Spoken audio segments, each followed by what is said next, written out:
All right, well, here we are. Welcome to episode 4 about the artist for the Songwriter Circle. My name is Amanda Ray. I am your co-host for today. We also have Rance Vincent. Howdy. And we are here today with the one and only Chooch Meisenbacher. How are you doing today, Chooch? I'm good. Thanks for having me. Thanks for coming back. I'm really excited to have you here today because when we started the Songwriter Circle, you were on our very first episode. And that was at a time where we did not have any gear or any idea that this was going to continue to grow and be as popular as it is. And so we did not get any recorded proof that we ever had you. So thank you for coming back and giving our listeners a little bit of insight with you. You are here for Fayetteville Roots Festival this weekend. Yeah. Playing Kingfish. I'll be at Kingfish tonight, which is Friday, and then tomorrow's Saturday. You know, this is on my 6th year to play the Roots. And, you know, the Fayetteville Roots Fest, they don't necessarily have a ton of local bands. And I kind of feel like I've been very fortunate in that I've been able to play it so many times when a lot of other people haven't been able to. And I think one of the reasons I've been able to do that is I really tried to, you know, one thing is I've worked with the Roots Fest in other capacities aside from performing, and so I think in that sense I've sort of endeared myself to them. But also I try to come up with, you know, new ways to be a part of it. And this year I knew that just trying to pitch Cuddy Rye again, I didn't know exactly what my chances were. So I had, you know, they used to do the Roots Fest. Everything was at the Walton Arts Center, and they would have, you know, George's and Kingfish still, but it was at the Walton Arts Center, and all the artists would stay up on top of Mount Sequoia. They have all those housing up there. Yeah. And it was cool because you would have these late-night jam sessions, and you would have, you know, local guys with some of the, you know, bigger names that were coming through. And it would just be these cool sort of spontaneous jams. Together.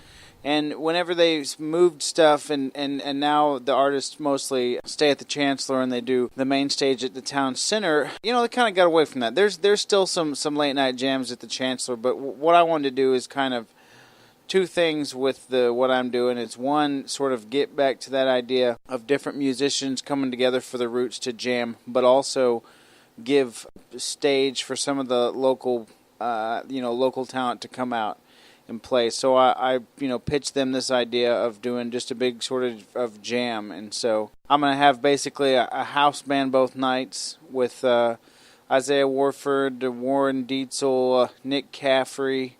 They're kind of my main guys. There's the heavy hitters. Right, and there's a guy, Brett Morgan, that's going to come out tonight and play keyboard. And then, like, for instance, tonight's going to be electric. So we're going to have Jeff Kearney's going to come out and do a set. I love and Jeff.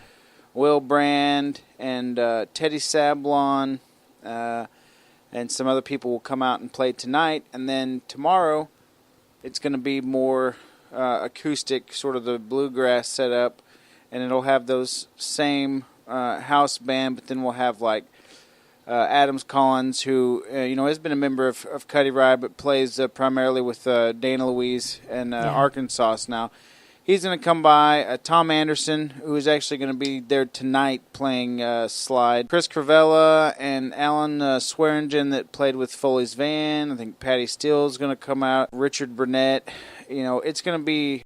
I like the idea of getting people together that maybe have known each other and been friends, but haven't necessarily been on the same stage at the same time. That's beautiful. You know, so Lost 40 is sponsoring the stage. That was kind of one of my stipulations for doing this, was since I didn't have a big budget, I wanted to have lots of beer. So they're going to have beer there, and there'll be a taco truck with Yayo Tacos, which that name is still confuses me a little bit. I keep trying to talk to those guys out behind the truck, and they're not catching on to what I mean.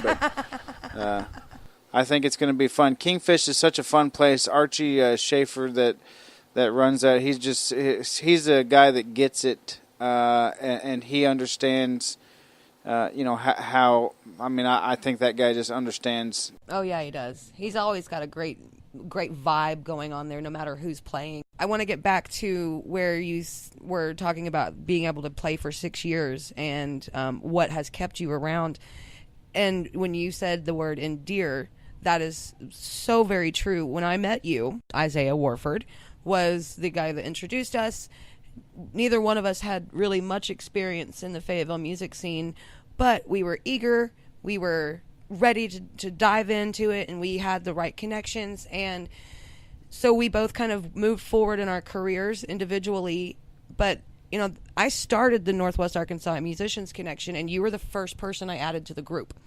And then I did a music festival. You were the first person I called to see if you wanted to play. Then you were my stage manager. And then we roasted Joe Giles, and you were the funniest guy on the panel. Sorry, Russ, but you were.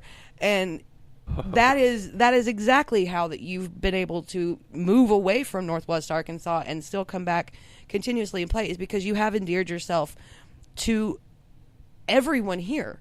You have a work ethic that is it's almost unmatchable. You were talking about that before the show. Yeah, his work ethic is you don't see it. A lot of people are complacent with their lot in life. They get lucky in life sometimes, and most people quit working after the beer gets mentioned. Well, yeah, exactly. And I've never seen you stop working. We were talking before we started recording about you know, you haven't been playing as much except for private events and that kind of thing, but you've put your work in. You can take a minute off. Well, you know, I think with me, a lot of that comes from mental illness. I take things very personally. I've been diagnosed with obsessive compulsive disorder, and things bother me that I think don't bother other people. And you know, for a good part of my life, that was sort of a thing that hindered me. But then, you know, I think at some point you realize how to use your quirks to help you. And you know, there's just a time when, you know, playing music and trying to get involved with things and whatever. And I don't know, you know, sometimes you take something personally, you work harder towards it, you know. Yeah. And I've been offended by things that I would never tell anybody about. I have sat and obsessed about stuff that people couldn't even imagine how silly. But at the end of the day, it was why, you know, I would push to do something, or I would sit. You know, I mean, the Roots is a perfect example. You know, this is something I take pride in doing every year. And the minute it ends every year, I think, well, this, you know, was probably my last one.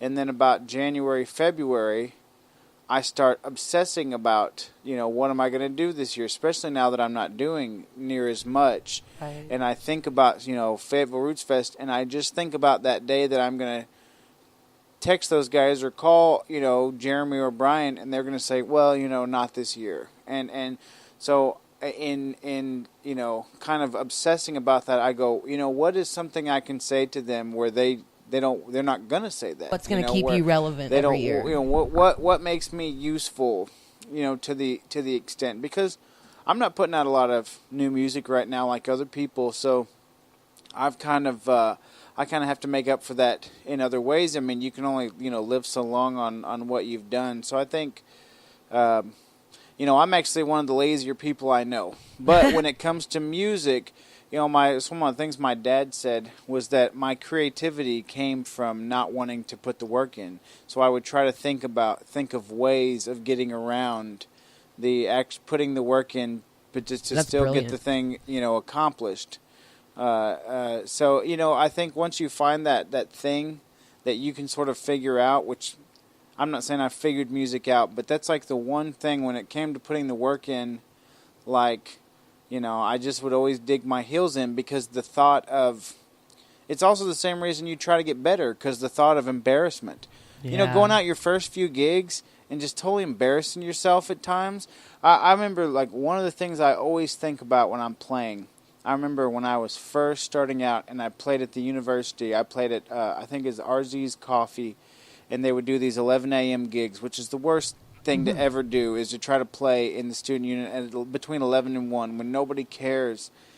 And I was playing, and it was so bad that nobody would look at me, you know. And you look out into an audience, and everybody is doing everything they can to not make eye contact with you. And I knew in that moment, this is what it feels like to just bomb.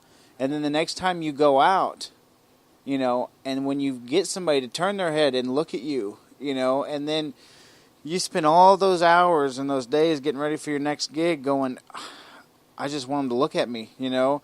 And then I'm a person that doesn't really like making eye contact with people. So it's just a constant, you know, it's a constant balance, I think. And I think being quirky has made me a hard person to deal with in so many other areas. But in music, it's been the one area that it really...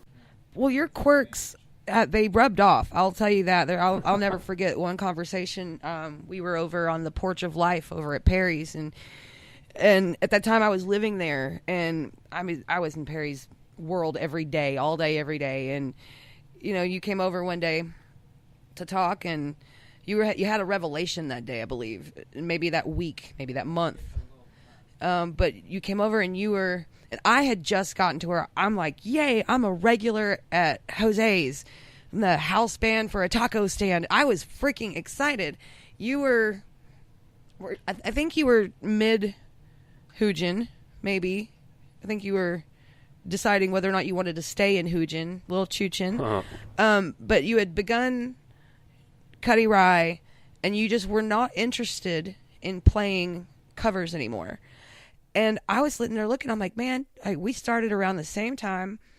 You were playing more than I, so I would consider that more successful because you had more shows. But I listened to what you were talking about that day, about your reasons why. And I'm like, at the time I was in there going, man, don't take Jose's for granted. You know, it's Jose's. It's a great gig to have. A lot of people want to break into that bubble. It's hard to get into that rotation. And I felt like, is he taking it for granted? And then the more I thought about it, and the more I watched you grow, the more I watched you. I was literally in the room when you recorded Half Pack of Chesterfields. I was a fly on the wall. I was so lucky to be able to be part of that because it inspired me to start thinking about, well, and with that, are you just going to be happy to hear a song singing from Chooch? Janice songs at a taco stand Ain't for It the rest Good? of your life?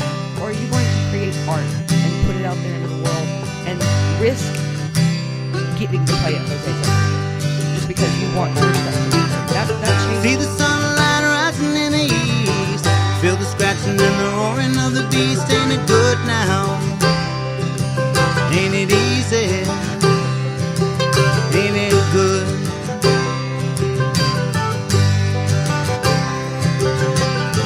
Hear the laughter coming from my bed, clear the cobwebs from my head. Ain't it good now? Ain't it easy?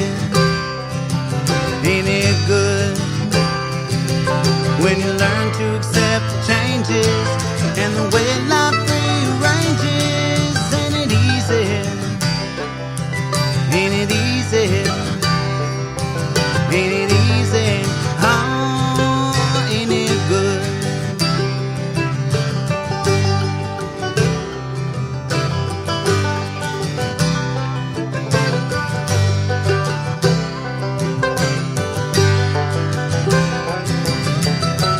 Some days I don't go outside, not because I wanna hide. Ain't it good now? Ain't it easy? Ain't it easy? Oh, ain't it good?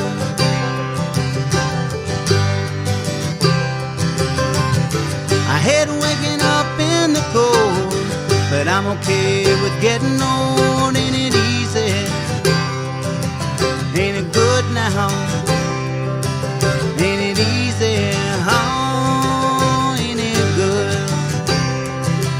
Though my life may be in danger, if I meet it head on, it won't be a stranger. Ain't it easy? Ain't it easy? Ain't it easy? Oh, ain't it good?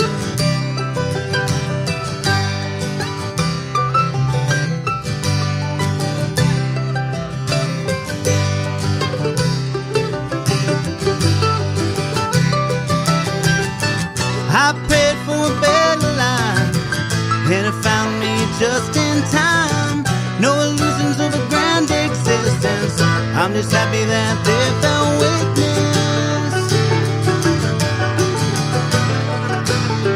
Now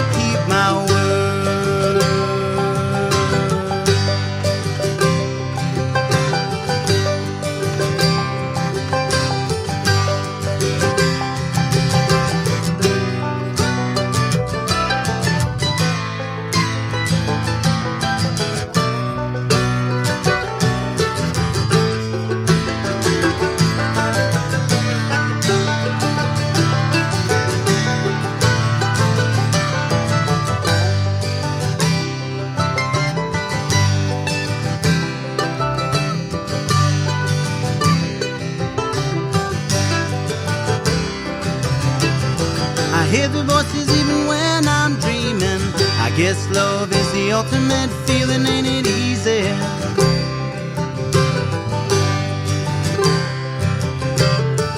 Chances are the sun is shining, lilies dancing in the wind. Ain't it good? So let's get back to what Amanda was asking.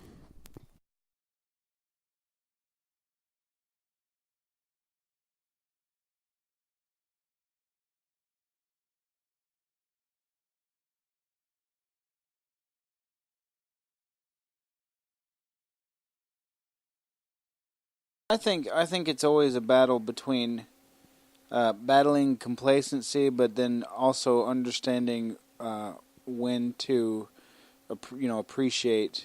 Because I remember, when I started playing music was after a really terrible breakup that just affected me for years and years. That's AJ Gaither's story. Exactly. I mean, that is the verbatim his story from the last podcast. Yeah, I love that guy, man. He was one of our liaisons in Kansas City, and he actually came out and played bass for us one time in Missouri, and that was a trip. He plays on this wash tub bass where we had to play like all our G songs in a row, and then he would tune because it was just a one string.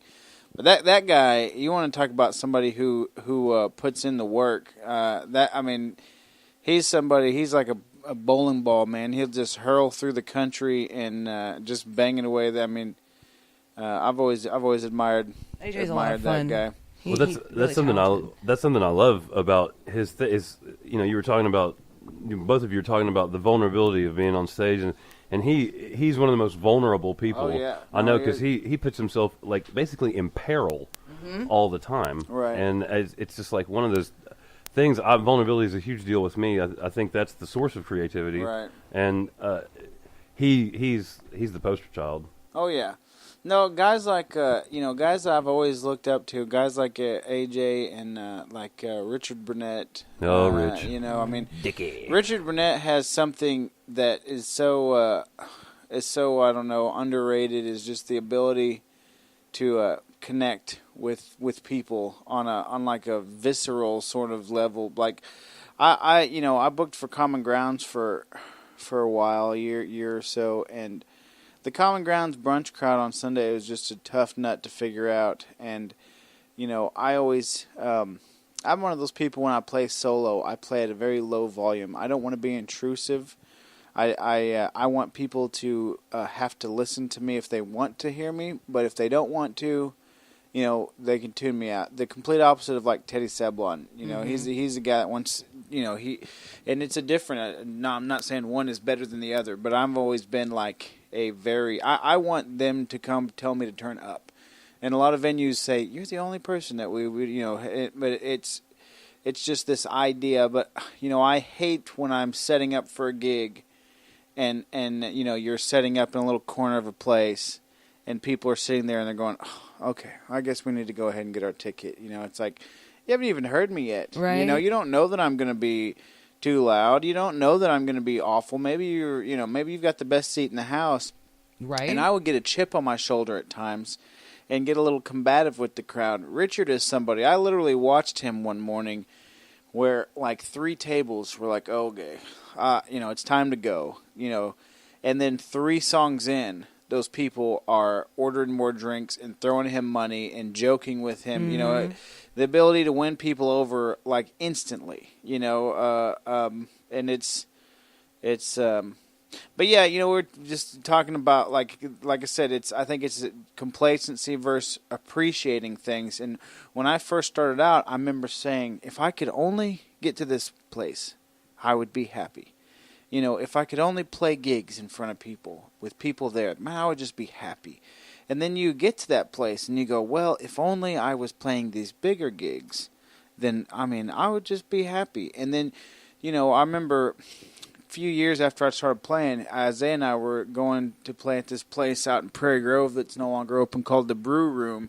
It was one of the first places I played a gig. And Isaiah and I were on our way out there, and I remember I was talking to him about my ex at the time, and I said, yeah, at some point if I make it, I know that I'll, she'll see and I'll be, be happy. And he kind of looked at me in the car and goes, Ooh. "You're making it.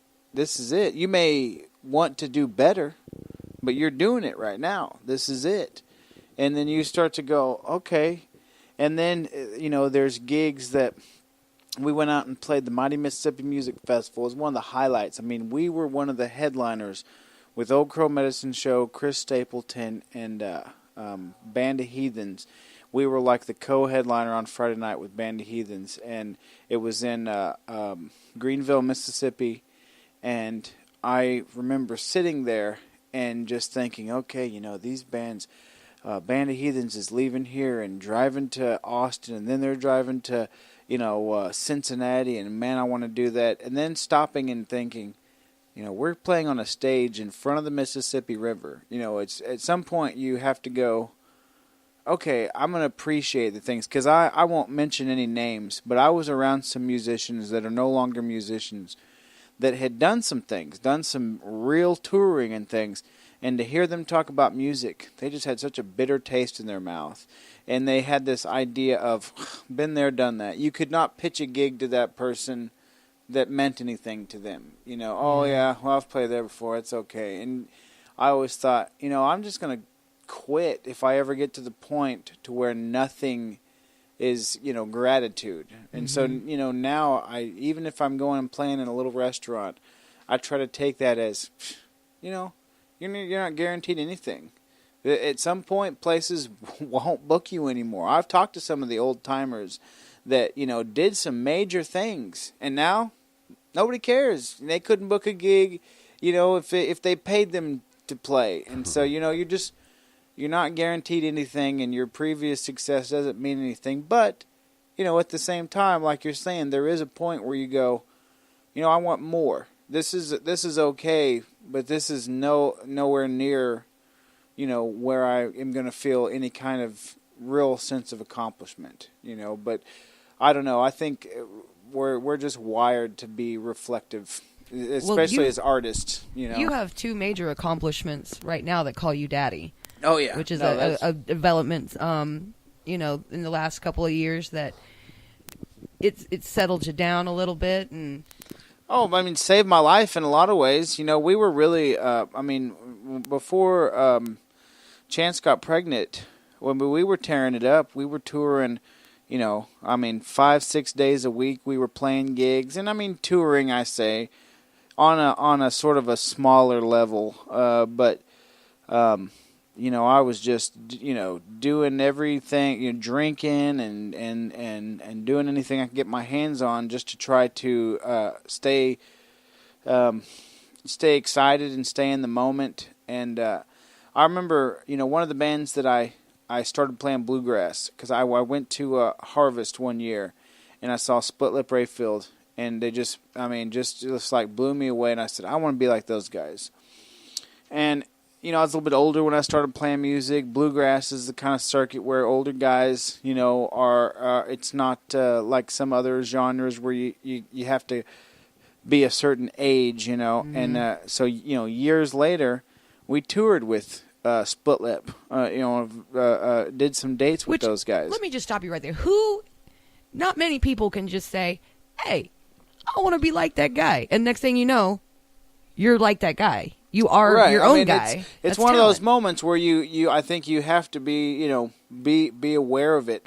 I remember we played with those guys in Missouri. I don't know if it was Springfield or something maybe, and we were talking with them after the show, and it was just surreal to me because we were in the in the green room, just like hanging out with Split Lip Rayfield, and those guys were being nice. But one of the things that they all kind of said, and I'd heard it before, these musicians that said, one of my regrets is I wasn't around when my kids were little. It's one thing when they're teenagers and you go out for a few months and whatever, but man, those years when they're little and they're just gone and you can't get it back. And so the instant I found out that I was having a kid, which I didn't plan to, but now a couple years later we have two. I just said from the beginning, like, they're going to be the priority. And then it became a point of, I had always said, and this isn't to step on anybody's toes or offend anybody. This is a personal thing that I think. So I don't use it as a measuring stick for other people. But I always said, if I'm going to play music and call myself a musician, I'm going to be playing. I'm going to be out hammering away, trying to tour, playing as many nights a week as I can, living and breathing music. If I can't do that, I'm not gonna do it halfway. I'm not gonna go out and play, pick up bar gigs in the same town every weekend and say, yeah, I'm a musician, I'm doing it, because I know the difference, And so whenever it came time to we live in Jonesboro now because my fiance got a big promotion over there, and I was driving back and forth like twice a month, sleeping in the van, and I thought, I'm doing that thing. I'm halfway doing it, and so I've slowed way down, and I just plan on enjoying this time because there's nothing I've ever done that has meant anything held a candle to what my kids mean to me, now, and they are little bastards, but they give you a meaning that I was searching in music to find this meaning, and Wow.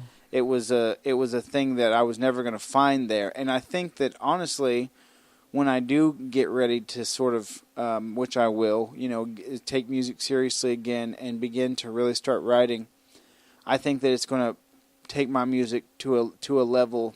There's too many musicians that fight having a family. Yeah. Family is a hindrance. Either family is a hindrance to music, or music is a hindrance to family, and they battle. And speaking that. of being a And musician, it's let's a hear your tough track, thing Back to the do, Sun. even in the position that I'm in. But that's why I think that each thing in their season, each thing to its time. So I'm going to be a dad now and be a better musician later.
That was awesome. All right, we were talking about being a musician and family and how you balance the two. Let's continue that conversation.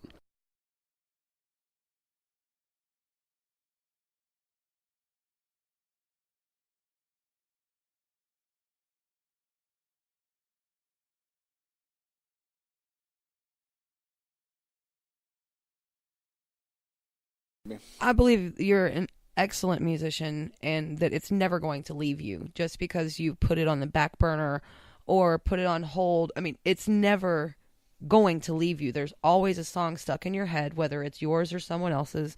You always will have the ability to pick up a guitar unless you cut your fingers off. And even then, we'll come up with something because we're not going to let you quit. But it's not saying that you've quit. You have just reprioritized your life in a beautiful way. If music is a lifetime, then it doesn't have to be front and center. You know, if that's what you are, then Rance, that's what you are. Rance, let's just. I mean, you've got your daughter, and you've been primary caregiver for her, and you were playing gigs all the time, and you were writing and doing studio. My thing has always been, if I can't play drums, then I go to the studio, and I will help other people get their music out. I probably will be in a band again someday. I love rehearsal, and right now with the kid factor, I can't be married to a band, which, you know, everybody who's been in a band is you're married to every single member. Their drama is your drama half the time, or all the time sometimes. And instead of sacrificing Ivy's childhood and her dad being around, I said, well, I'll just become the studio drummer and a producer while I can, because I need that practice too. I'm not losing anything out of my music. I have changed mode and adaptability. I think that is just as much of a sign of a musician as anything else. You know, when it gets crunch time, when there's a crowd that won't talk to you, won't look at you, when all of those, breaks are against you, how do you handle it? Where do you turn to make music still happen? Because the musician, the root word is music there. So I went and got a big girl job. I now work for the Walton Arts Center. You're a big girl. And the Walmart AMP. And I happily name drop my place of employment because I was at an impasse in my life where I've been volunteering. I've been a self-employed musician for 8 years at this point. I've been volunteering. I've thrown together festivals. I've done all the things. And it's no longer sustainable to me to do it. So what did I do? I went and got a real job. But where do I work? I still work in theater. I still do backstage. I was really worried about going and getting a real job with people I didn't know and in a corporate world. Come to find out, they're all musicians, most of them, and we're all friends. And so I still have music as a very relevant part of my life. Have I performed lately? No. Have I written something lately? Yeah. Because I've taken the time to myself to sit back and reflect. Do I want to continue being excited about being a house band for a taco stand? No. I think I can give myself time, like Chooch, like Rance. Give yourself time to prioritize things like family. I've got 2 boys.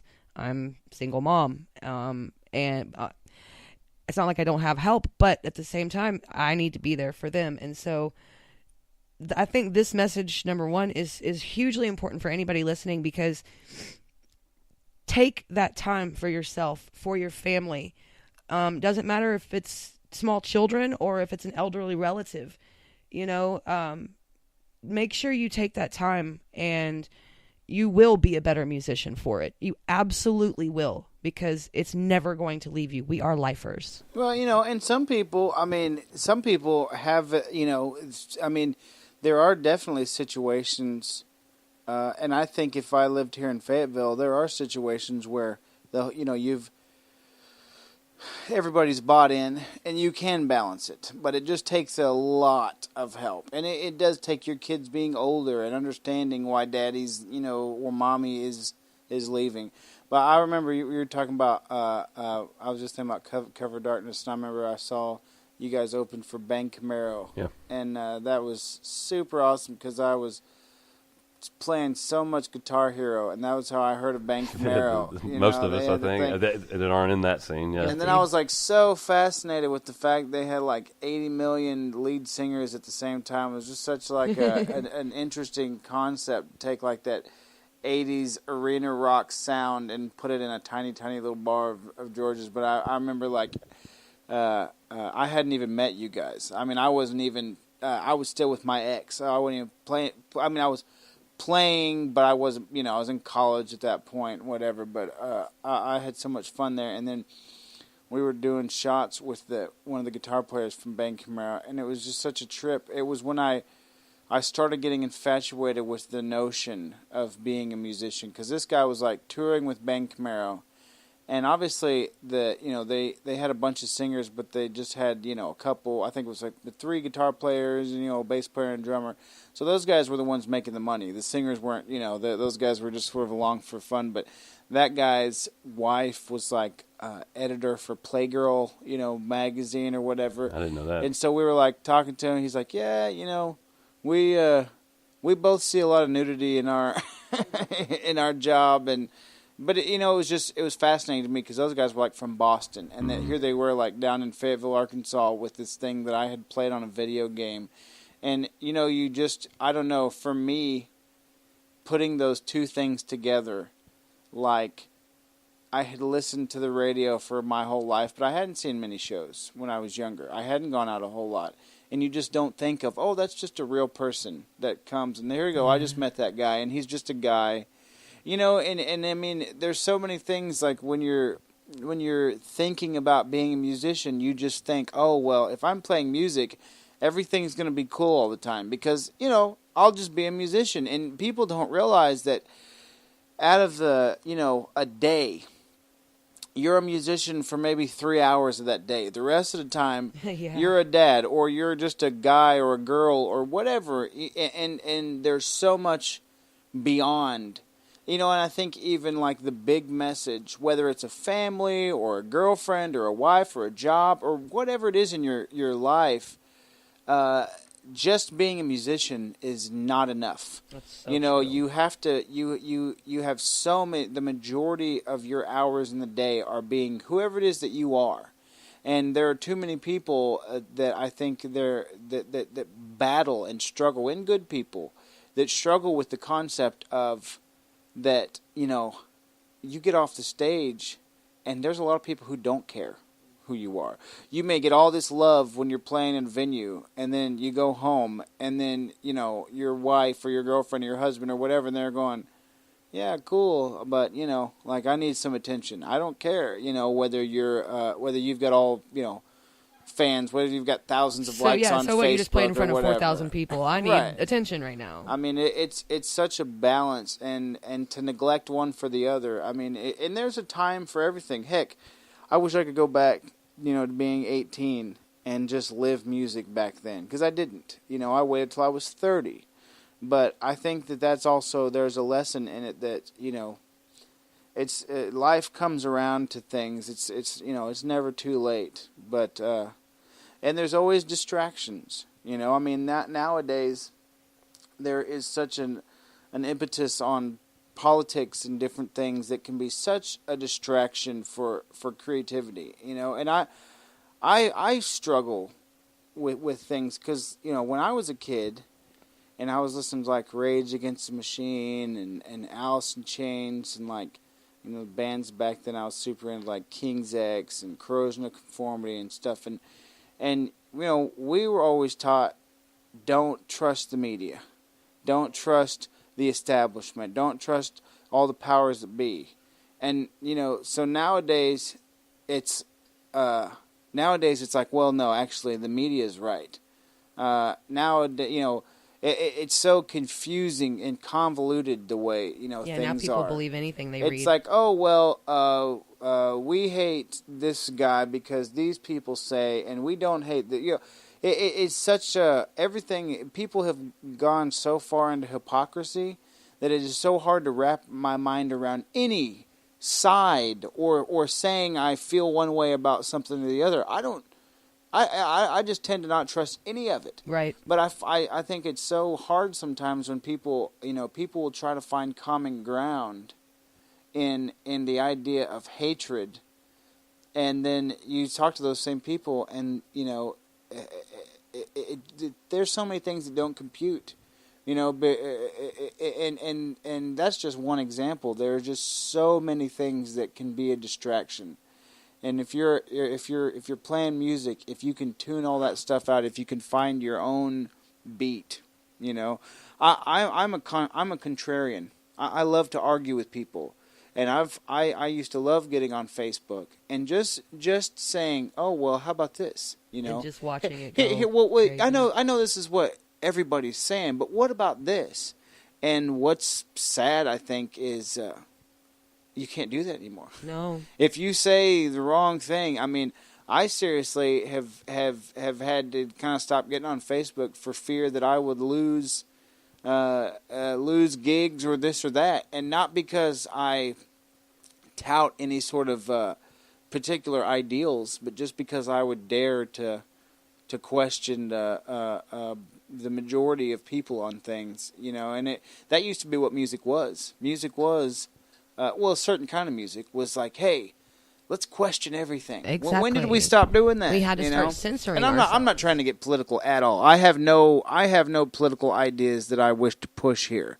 I find it's interesting the way that society changes, and as it changes, our role as musicians and things like that is a constant evolution. And it's.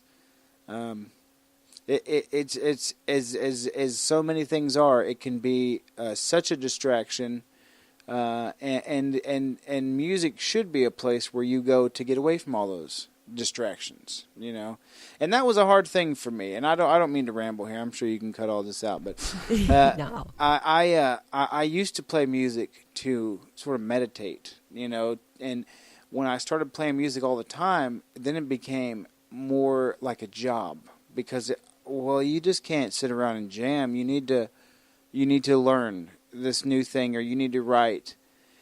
And then so music stopped being that thing. So then I started playing video games, and video games has become my great escape from music, which was my great escape from life.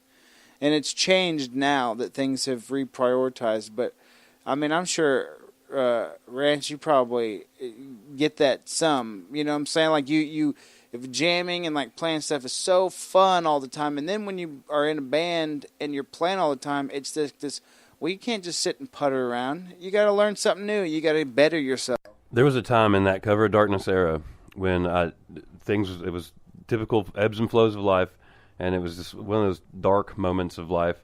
And I made a choice in that time. It came to me. I said, I'm just going to start filling my life with stuff. You know, I don't really care what it is. And that got Cover of Darkness up and moving even better. You know, and that's when the album started coming out. Is, you know, when I stopped letting those things, those distractions, be distractions. I started using everything as a tool. Right. And nowadays it's evolved once again to I don't even care really what the outcomes of things are. I just do. Right. And the process was actually stopping playing video games. I used to run video game stores and companies, and right. I gave it all up. I don't even play Dead Farm or whatever the hell's on Facebook. Well, it's kind of like days, what you know? you said a while ago about being a real person, and you only get to be a musician for those 3 hours a day. I found that I wasn't even being a musician for 3 hours a day at one point. Right. And I was like, I sit there, I'm like, what am I doing with myself? Wake up and music. Wake up and do something. If it's only 3 hours a day, you better use those 3 hours that you have. Do something music related. Learn a new song. Write a new song. Challenge yourself. Learn someone else's song. Collaborate. Do something. Just wake up and do something towards music. And if I have any message towards anyone out there who's listening to this right now, that you're questioning yourself and, you know, are you that musician who gets those 3 hours a day or has to force 3 hours a day? It's either way, wake up and do something every day. towards your goal.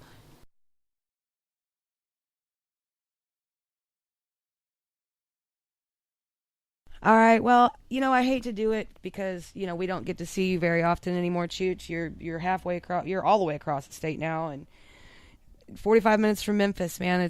We miss you being here, and we're really glad you stopped by today. But unfortunately, I think we're gonna have to wrap this up. Will you play a song for us before you go?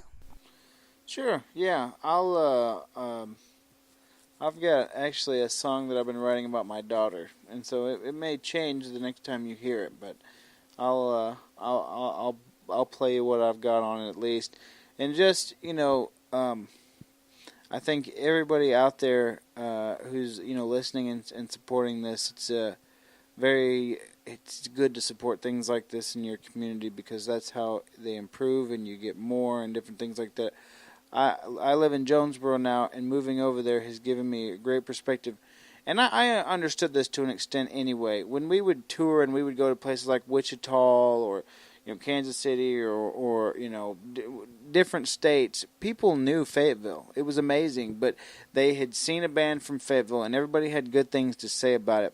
Then you talk to guys that come through that tour here, like Andy Frasco or even Split Lip.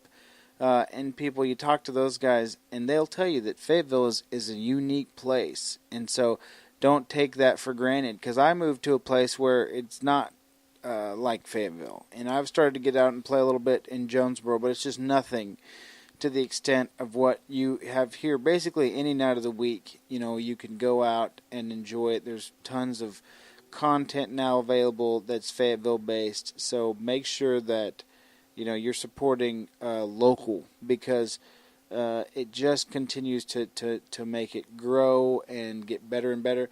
And there's a lot of this whole area in Northwest Arkansas is attracting a lot of with the film festival.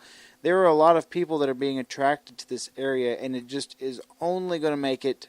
I look forward to what this place is going to look like in 10 years, and we'll be back for before then. But I really appreciate y'all having me here, well, we love you, Chooch, and you're welcome back here anytime with us. And anytime you get a chance, and if you got a new song, send it over to us. We'll promote it. We got you. Yeah, I was gonna see if I could crash it here tonight. We got the cot. We'll bring it out. Let's call you Dupree. Put you a cot in the back. All right. Well, thanks everybody out there for listening. Make sure, like I said, to go. You can check out Cuddy Rye. There's videos on YouTube, and you can find Chooch on Facebook. And make sure, like I said, follow Songwriter Circles. Get on YouTube. Share. Love us. Like us. Tell your grandma. Have a great night, y'all.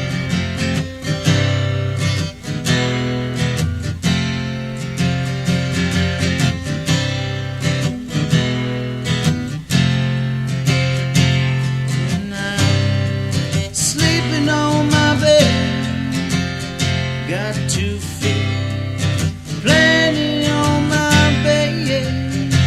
They're pushing me off the side. And I know I won't get no sleep tonight, but I know how I feel, and I know that it's real. Every day, what you mean in your face that I see? What do you done for me? And I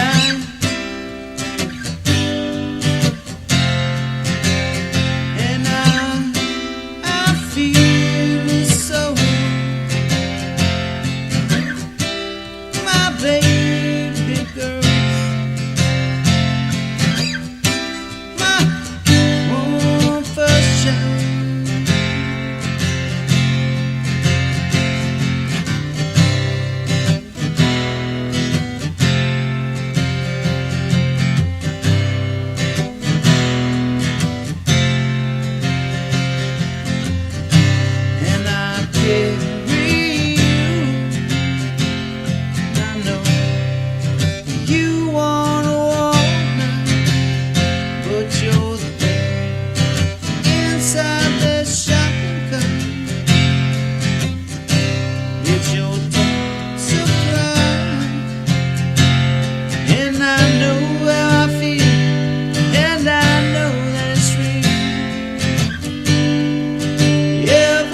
If